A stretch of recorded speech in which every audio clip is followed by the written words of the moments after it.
Katanya ada kerajaan gaib yang penuh dengan emas. Lokasinya ada di hutan kota Palu dan Kabupaten Parigi Motong, Sulawesi Tengah. Ya mirip-mirip kayak video sebelumnya ya, kota Eldorado di hutan Amazon. Banyak yang percaya kalau kerajaan gaib di hutan ini merupakan kerajaan yang terbesar di tanah air katanya Bu.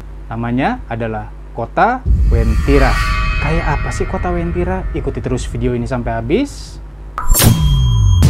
Assalamualaikum warahmatullahi wabarakatuh. Halo Sobat Cibo, terima kasih sudah kembali. Salah satu orang yang pernah masuk ke sana katanya bernama Jamie Lenglo. Jamie bilang katanya ada 9 penjaga dari bangsa jin yang enggak segen untuk menyerang siapapun yang mengganggu ketentraman wilayahnya Wentira. Nah ceritanya itu tuh pernah ditayangin di Silet kalau nggak salah di acara RCTI pada tahun 2019-an.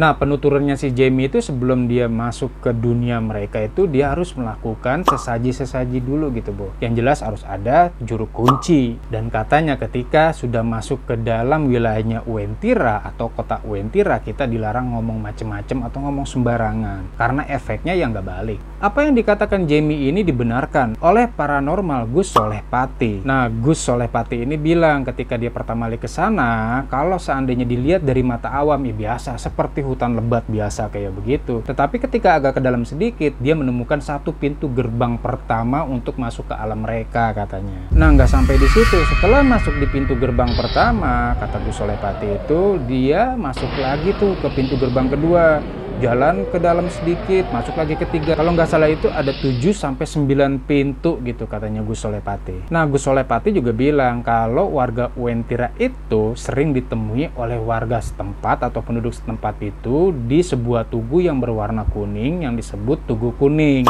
Kenapa kuning? Karena warna kuning merupakan ciri khas dari kota Wentira, ya identik dengan emas kan Bu.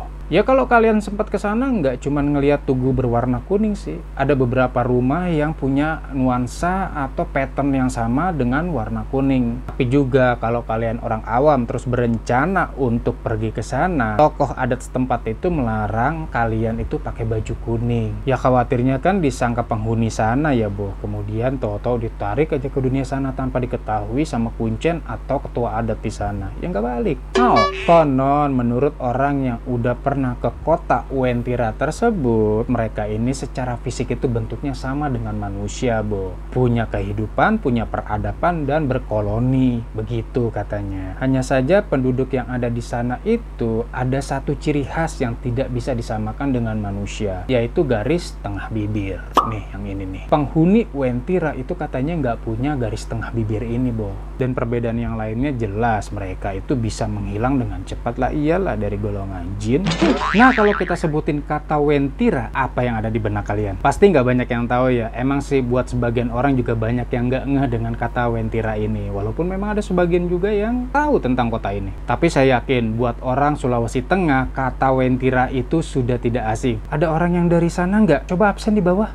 Tapi Bu, buat ngebela orang-orang awam kayak kita nih, soal misteri-misteri seperti itu, orang Sulawesi sana juga belum tentu semuanya tahu. Karena emang banyak misteri-misteri yang belum terpecahkan sih Bu. Salah satunya ya kota Wentira ini. Wentira berasal dari kata ngata Wentira, yang berarti kota tak kasat mata atau tak terlihat. Konon kabarnya kota gaib itu ada hubungannya dengan pemerintah kolonial Belanda, di mana keberadaannya itu ditandai dengan adanya jembatan buatan Belanda Bu. Jembatan tersebut menjadi proyek besar jalan di bagian leher Pulau Sulawesi atau yang biasa disebut dengan Jalan Trans Sulawesi. Proyek pembangunan jembatan Wentira, adapun pengerjaan jembatan diresmikan oleh A.C.D. de Graaf selaku Gubernur Jenderal Hindia Belanda pada tanggal 19 September 1927. Hal ini diketahui dari catatan dokumen Onder Afdeling Paloe yang menunjukkan jembatan kayu di Wentira dikerjakan oleh orang Tionghoa pada tahun 1933. Ya memang sih nggak ada karya ilmiah ataupun sumber terverifikasi lainnya yang bisa cerita soal Wentira ini Bu. Lebih-lebih kalau ditelusuri dari peta, Uwentira ini sebenarnya hanya hutan lebat biasa. Daerah ini dikelilingi sama pohon-pohon besar gitu yang tumbuh di pinggir jalan dengan batangnya yang putih berbentuk besar. Ada juga beberapa yang cenderung lurus dan menjulang tinggi sih. Dan cerita tentang Uwentira ini hanya berkembang dari generasi ke generasi dari penduduk lokal sih, Bo. Hingga kononnya nggak ada tuh yang berani nebang itu pohon sih sampai sekarang. Nah, di antara hutan-hutan yang lebat dan sepi itu ada nih jembatan yang nggak terlalu panjang, Bo. Terus setelah jembatan itu ada jurang dan sedikit mengarai gitu, dan itulah tempat yang dipercaya pintu gerbangnya alam gaib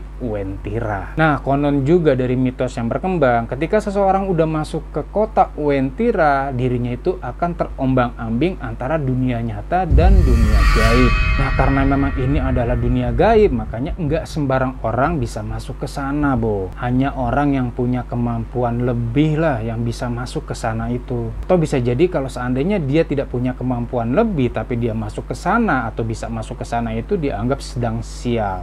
Nah, konon juga katanya kota Uwentira ini merupakan kerajaan gaib dari bangsa jin, Bo. Di kota ini banyak menyimpan harta karun katanya. Dipercaya juga bahwa kota di Uwentira ini semuanya berlapis emas. Bahkan ada kerajaan yang murni emas seluruh bangunannya. Dan dikatakan juga kalau kota Uwentira ini punya peradaban dengan kemajuan teknologi yang canggih, Bo. Sama lah seperti peradaban manusia, cuma lebih canggih mereka katanya. Nah, seandainya ada orang yang bisa masuk ke sana meskipun dia punya kemampuan khusus secara batin, tapi dia tidak boleh mengambil emas yang ada di sana katanya. Karena itu merupakan pantangan. Ketika dia sudah mengambil emas dari sana, niscaya katanya nggak bisa kembali ke alam nyata atau ke dunia manusia. Nah, dari berita yang banyak beredar, ada juga nih dari orang-orang sana atau penduduk setempat itu yang sudah menyaksikan sendiri untuk masuk ke sana. Bahkan katanya ada yang bisa keluar masuk. Wallahualam sih, Bo. Kalau kalian hobi atau paling tidak pernah lah nonton itu tentang jejak-jejak misteri yang ada di Trans 7, pasti kalian kenal ya dengan salah satu host yang juga merangkap sebagai produser dari acara tersebut, Bo. Namanya Bang Ali Taba. Bang Ali ini cerita kalau dia pernah masuk ke kota Uwentira tersebut. Saat itu memang ada sebuah target untuk menelusuri atau mencari asal-usul misteri dari kota Uwentira dari acara tersebut. Nah, ketika di sana dia menemui kuncen atau juru kunci yang ada di sana, Bo.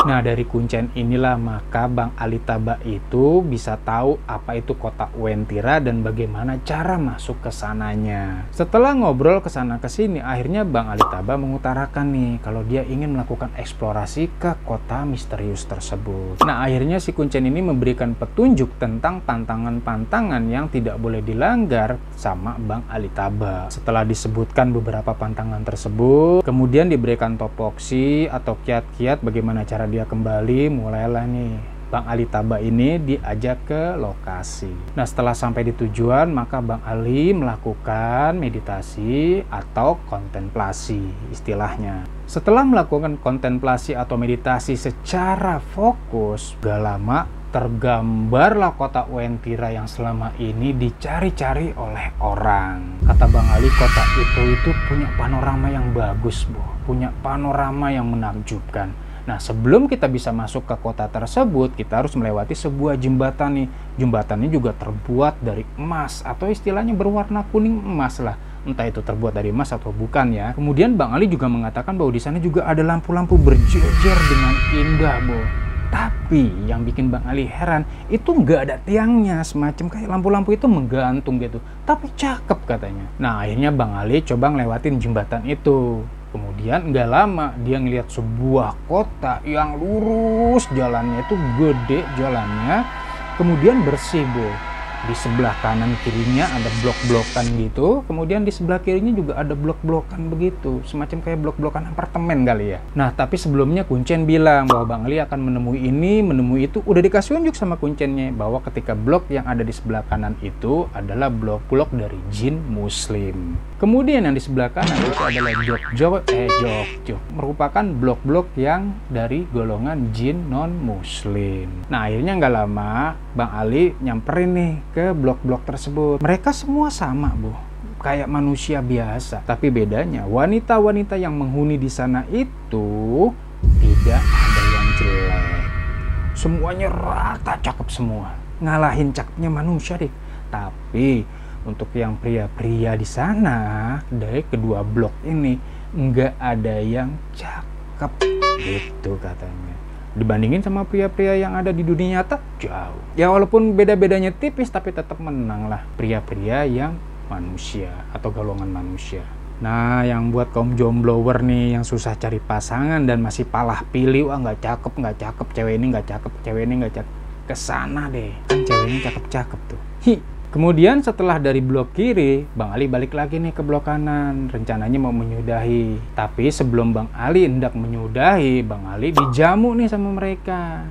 Di sini juga Bang Ali ingat pesan dari Kuncen. Ketika kita ditawarkan makanan dalam bentuk berwarna selain yang bening-bening, ya maksudnya ya kalau air bening-bening ya air putih ya. Intinya kalau dikasih makanan di sana, ketika kita tidak meminum atau memakannya, maka kita bisa kembali. Tapi seandainya kalau kita coba-coba buat nyicipin rasanya kayak gimana sih makanan atau minuman di sana, alamat nggak bakal balik, fix bakal jadi penghuni tetap di sana. Oh iya, dan ketinggalan juga, setelah melakukan eksplorasi, Bang Ali ini cerita juga bahwa di sana itu sama kayak peradaban di dunia nyata ini, bro. Ada mobilnya cakep-cakep katanya. Mobilnya kelas-kelas yang terbaru lah, mulai dari Mercy, katanya mulai dari Force, Rolls Royce, banyak deh yang cakep-cakep. Mungkin nyaris kali semua rata-rata mobilnya tuh nggak ada yang jelek. Dan bedanya mobil-mobil di sana itu ketika jalan katanya itu ngambang dia. Tapi ketika berhenti ya napak di jalan aspalnya. Nah ini mungkin yang mengindikasi ada beberapa sebagian cerita kali ya, Boh. Ketika diantar sama dealer, itu alamatnya di tengah hutan sana. Mungkin ini kali ya. Pernah kan tuh ada kejadian kalau nggak salah. Kata Bang Ali juga sebenarnya mereka ini butuh pengakuan sih kalau eksistensi mereka itu ada. Kalau keberadaan mereka itu nyata. Ya terbukti mereka juga sama punya pemerintahan, punya golongan yang kaya, yang miskin, ada pejabatnya juga, Bo. Dan orang-orang kaya di sana yang memang kebanyakan orang kaya katanya di sana. Ya itu tadi mobilnya bagus-bagus, mobilnya canggih-canggih. Dan bentuknya ya bener-bener mirip bentuk-bentuk yang ada di dunia manusia atau di alam nyata gitu katanya Bang Ali. Terus mengenai proses pembelian atau proses jual belinya ya Bang Ali nggak sampai eksplor ke sana karena mungkin keterbatasan waktu kali ya. Kemudian setelah dirasa eksplorasi cukup, rasa penasaran Bang Ali ini cukup, Bang Ali pamit untuk pulang. Caranya nggak lewatin jembatan itu lagi, Bo. Dia nggak perlu balik lewatin jembatan itu. Ketika dia mengatakan astagfirullahaladzim atau beristighfar, maka otomatis dia udah balik ke dunia nyata. Nah, Bo, itulah sedikit cerita tentang kota Uentira yang begitu mistis. Benar tidaknya saya kembalikan ke kalian. Buat kalian yang punya cerita atau pengalaman sendiri tentang kota Uentira ini, komen di bawah. Like video ini bila kalian berkenan dan dislike kalau kalian nggak suka. Wassalamualaikum warahmatullahi wabarakatuh. Bye-bye.